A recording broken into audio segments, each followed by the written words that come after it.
Today we're going to be showing you how to make a Boffer Sword.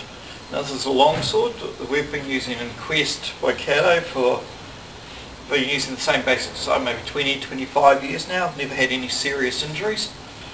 Remember, in Quest you are allowed to stab and you're allowed to use pommel strikes, which is unusual compared to most other style games.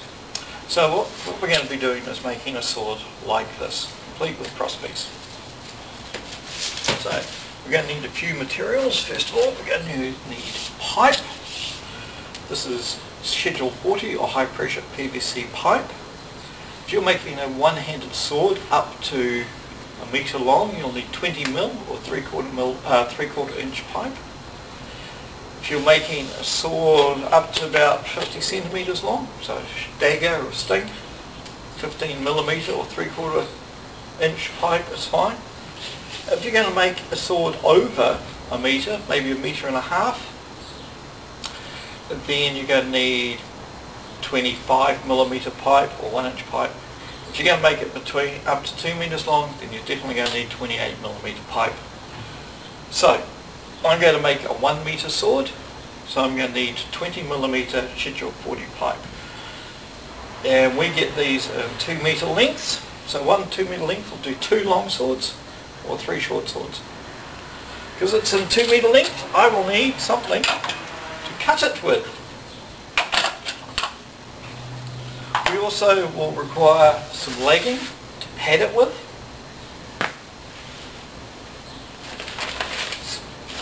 Now this is, the grade of legging is actually quite important. This is not pool noodle. This is actually a heavy grade legging. You do get lighter grade stuff, but they do not last anywhere near as long. So just Aeroflex, Armour Guard, something like that. For the cross piece, you'll need newspaper. This is just ordinary newspaper, broadsheet or tabloid size, doesn't matter. You also need, optional, a bit of talcum powder. This makes the legging go on easier. You'll need some tape. Now this is 1/2 inch or 12 millimetre insulation tape, PVC insulation tape.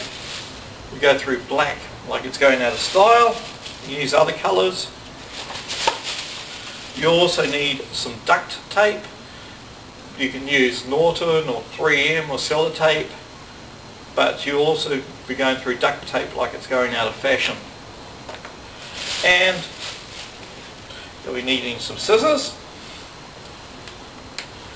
And finally, for the grip, you'll either be needing some strapping tape, like you use for wrists, or some string.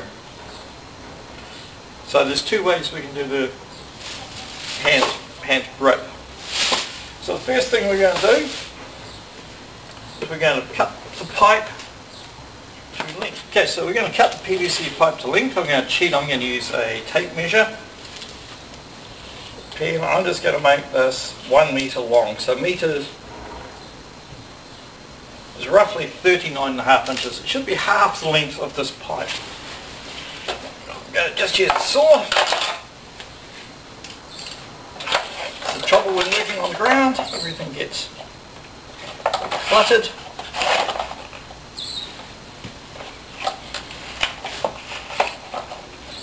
And we should just go.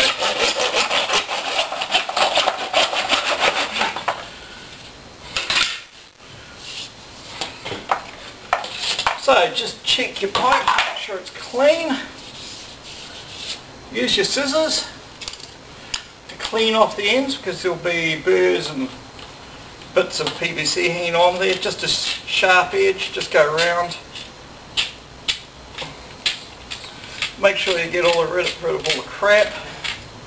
I'm just using the scissors closed, I'm just using the metal there. Don't forget to go around the inside as well, get rid of that. So what we're after is just a nice smooth end.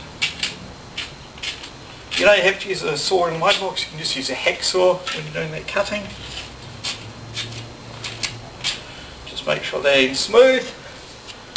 Just make sure the other end's smooth, because usually somebody's cut that at some point.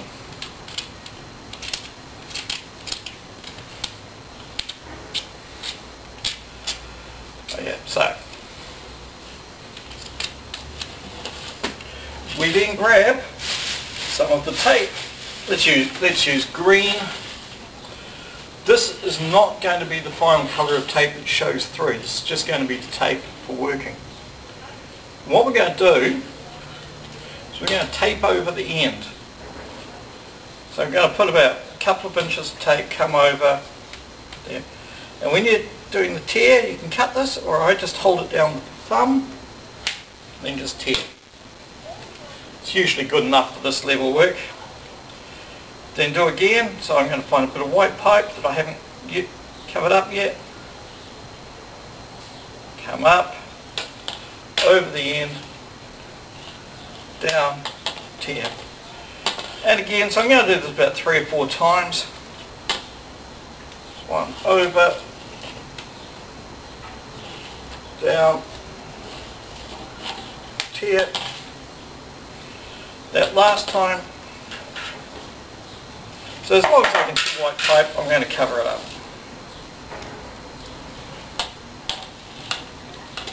There we go.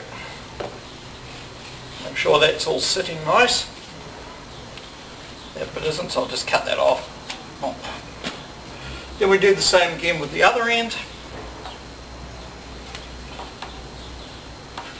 We found if we do this, the swords last a lot longer. In some styles, some groups, to reduce the risk, they'll put a coin, a 50-cent piece or a quarter or whatever it is, over the end. But we find, we've been doing this for 25 years now, 20 years, and we've never had a major injury from one of these swords, so